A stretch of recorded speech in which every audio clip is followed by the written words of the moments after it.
izin sedang diurus. Jadi klaim itu boleh saja. Tetapi kan Pak Dodi Sudrajat itu dari dulu ya begitu-begitu aja orangnya. Nggak pernah ada wujudnya gitu. Nah, perlu saya sampaikan Pak Dodi, jangan menebar hoak.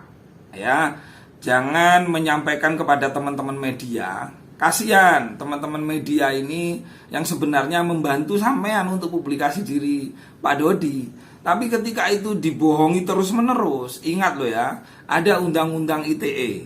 Ya, pasalnya tahun berapa itu bahwa barang siapa yang menyebarkan berita bohong, ancaman hukumannya lumayan loh, sampai 5 tahun lebih gitu loh.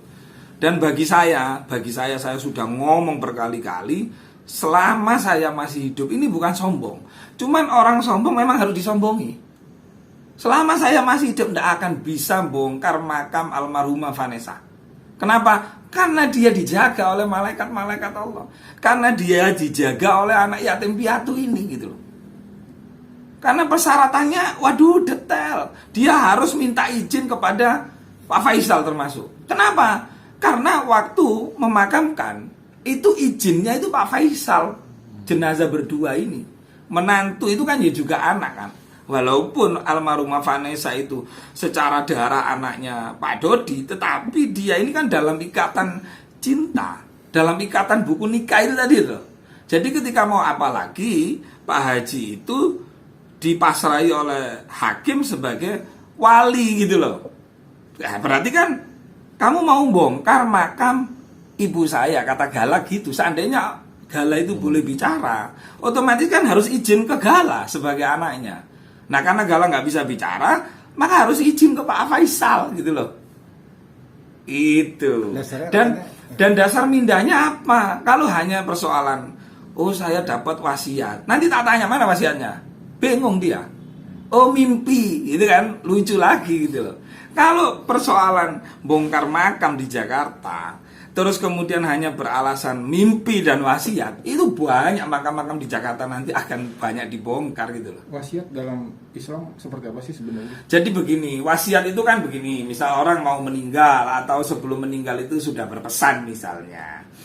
Terus kemudian pesan itu bisa tertulis, bisa melalui lisan, tapi tentu ada saksinya. Satu. Terus wasiatnya itu benar nggak? Benar dalam artian gini, mengandung maslahat nggak? Mengandung mudorot enggak? Kalau mengandung keburukan, kalau mengandung mudorot, ya enggak perlu dilaksanakan wasiat itu gitu loh. Ya misalnya saya meninggal, aku lah mati misalnya nanti padahal bukan hartanya ini kasihkan ke ini loh, padahal bukan, nah, seperti itu loh. Jadi yang namanya wasiat itu tidak semuanya bisa dilaksanakan. Ada tahapan, ada proses yang dilalui dan diseleksi. Kalau wasiatnya mengandung mudorot seperti bongkar makam ini, loh almarhumah Vanessa itu cintanya sampai mati, entah sampai mati itu ya diwujudkan ini. Saya alhamdulillah hari-hari ini saya dapat ketika baca berita dapat video-videonya almarhumah Vanessa. Mungkin ya secara tersirat itu ya saya disuruh ngomong mungkin. Biasanya saya nggak dapat dari berita ini, kok sering termasuk ada videonya yang nangis, nanti tak tunjukkan kenjenengan bagaimana curhatnya selama ini bersama Pak Dodi itu, perilakunya Pak Dodi itu. Waduh. Kok jadi Allah nunjukkan ini kan macam-macam ya tentang masa lalu itu. Ya saya sih berharap dengan saya statement seperti ini, mudah-mudahan ini harus disudahi. Pak Dodi kalau mau kerja silakan, kalau mau jadi artis boleh silakan. Tapi jangan sampai pansos urusan mayat, bongkar makam ini asuransi ini bikin konflik terus gitu loh. Hindari gitu. Itu nggak barokah. Akhirnya apa? Rumah tangganya ternyata di luar dugaan kan akhirnya berpisah.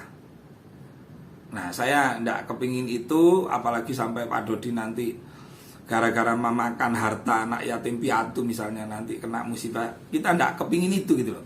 Makanya saya harus ngomong tegas, jelas, sesuai dengan kaidah agama yang saya yakini dan ilmu yang saya dapatkan selama ini.